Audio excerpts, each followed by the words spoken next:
Você percebeu o que aconteceu? O desespero do STF está escancarado. O que aconteceu ontem foi um verdadeiro terremoto político. Uma cena que jamais pensamos que veríamos.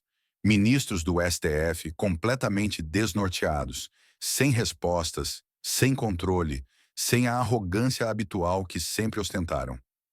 O Brasil assistiu, atônito, a um momento que ficará marcado na história. O semblante carregado, os olhares inquietos, a postura hesitante. Era visível o desespero. Alexandre de Moraes, o homem que sempre se colocou como intocável, agora parecia frágil, acuado, vulnerável. Ele tentou manter a compostura, mas falhou miseravelmente. Seu discurso foi uma sucessão de erros, tropeços e contradições. Parecia que ele próprio não acreditava no que estava dizendo. E o motivo disso?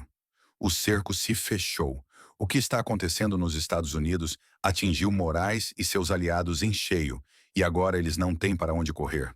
A máscara caiu e o desespero está explodindo diante dos nossos olhos. Mas isso é só o começo.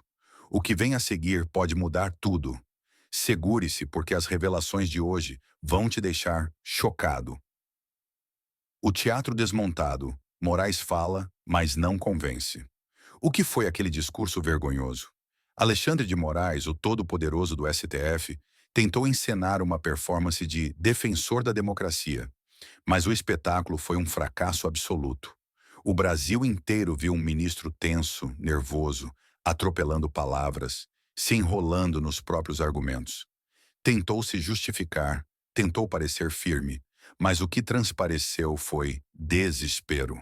A tentativa patética de passar uma imagem de grande estadista não convenceu ninguém. Ele sabe que está sendo observado, sabe que suas ações passaram dos limites, sabe que não consegue mais esconder os abusos cometidos. E a parte mais humilhante, o STF agora está sendo julgado pelo mundo. Os olhos internacionais estão voltados para o Brasil e os Estados Unidos deixaram claro: os abusos autoritários serão enfrentados. E nem precisa ser especialista para perceber o quanto esse discurso foi fraco. O ministro, que sempre se gabou de seu suposto conhecimento jurídico, simplesmente desmoronou diante da pressão. Ele cometeu erros grotescos, equívocos históricos absurdos. Disse que o Brasil deixou de ser colônia em 1822, ignorando que em 1815 já éramos um Reino Unido a Portugal. Um erro desse nível vindo de alguém que se julga a autoridade máxima no direito? Isso é inaceitável. E não para por aí. Moraes também afirmou que a ONU foi criada para defender a democracia. Isso é uma mentira descarada. A ONU surgiu para evitar uma nova guerra mundial, não para ser um tribunal da democracia seletiva que ele quer impor. Aliás, na época da fundação da ONU, vários países membros eram ditaduras, o que desmonta completamente seu argumento falho. E agora eu te pergunto, como alguém pode confiar em um juiz que erra até mesmo fatos básicos? E pior, ele estava lendo um texto. Ele teve tempo para revisar, para ajustar, para se preparar. Mesmo assim, não conseguiu segurar a encenação. Isso deixa evidente uma coisa: Moraes está desequilibrado, atordoado e sentindo na pele que sua era de impunidade pode estar chegando ao fim. O verdadeiro motivo do pânico no STF. Mas afinal, por que esse desespero todo? O que está fazendo o Supremo Tribunal Federal tremer nas bases? A resposta é clara e inegável. Os Estados Unidos não estão mais fingindo que não veem os abusos cometidos pelo Supremo Tribunal Federal. O jogo virou e agora Moraes e seus aliados estão sentindo o peso de uma força que eles não podem controlar. A pressão. O que está em jogo aqui não é apenas um embate político. Estamos falando de um sistema de poder que se acostumou a agir sem prestar contas a ninguém. Só que agora esse jogo acabou.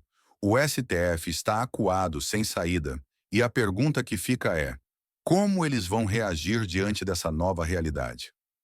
A manobra do STF contra o Zaimon. Será que vai funcionar? Diante desse cenário de pressão crescente, o STF não poderia simplesmente ficar parado esperando o pior. Não, eles precisavam de uma estratégia, de uma jogada para tentar virar o jogo. E foi exatamente isso que tentaram fazer. Mas o problema? A tática escolhida é ridícula e só expõe ainda mais o desespero da cúpula do Supremo. Agora, eles querem pintar um novo cenário, uma narrativa absurda para enganar o mundo. Estão tentando se vender como vítimas, como defensores da democracia, como guardiões da liberdade que estão sendo injustamente atacados por forças externas. Só que tem um problema gigantesco nisso tudo. Será que alguém ainda acredita nessa farsa?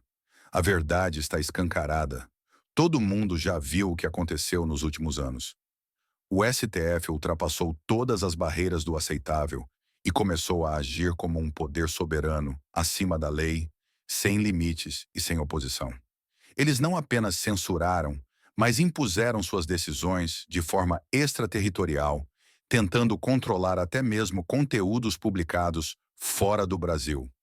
E isso não passou despercebido. Nos Estados Unidos, a reação foi imediata. Eles sabem que Alexandre de Moraes tentou impor suas vontades em solo americano, desrespeitando leis e fronteiras internacionais. E essa atitude é intolerável. Se havia alguma dúvida sobre o autoritarismo que domina o Brasil, agora não há mais. A máscara caiu, e aqui está a prova mais esmagadora de que o STF está sem saída. Se as ações deles fossem legais, se tudo estivesse dentro da Constituição, bastaria uma coisa simples para acabar com as críticas: apresentar argumentos jurídicos sólidos. Mas você viu alguém fazer isso? Moraes fez? Barroso fez? Gilmar Mendes? Dino? Algum deles? Não, nenhum. Sabe por quê? Porque simplesmente não existe justificativa legal para os abusos que cometeram. O que resta para eles agora? Tentam desesperadamente vender a imagem de que são vítimas, mas o mundo já acordou. Os dias de domínio absoluto, sem questionamentos, acabaram. A realidade bateu à porta do Supremo Tribunal Federal e as consequências estão chegando. O que pode acontecer agora? Os próximos dias não serão apenas decisivos, serão cruciais para o futuro do Brasil. A pressão dos Estados Unidos sobre o STF está aumentando de forma nunca antes vista. E não se trata apenas de discursos ou notas de repúdio. Não. O que está em curso são movimentações políticas e diplomáticas de altíssimo nível, com potenciais consequências gravíssimas para o Supremo Tribunal Federal e para todos os envolvidos nesse esquema de poder absoluto. E aqui está o ponto central que ninguém pode ignorar. O STF sabe disso. Eles estão cientes de que, agora, não há mais como esconder seus abusos. O que antes era tratado nos bastidores, em reuniões secretas e conchavos políticos, agora está exposto para o mundo inteiro ver. Pela primeira vez, os ministros do Supremo perceberam que não são intocáveis. E isso está gerando um pânico sem precedentes. Fontes ligadas aos bastidores revelam que o clima no STF é de pura tensão.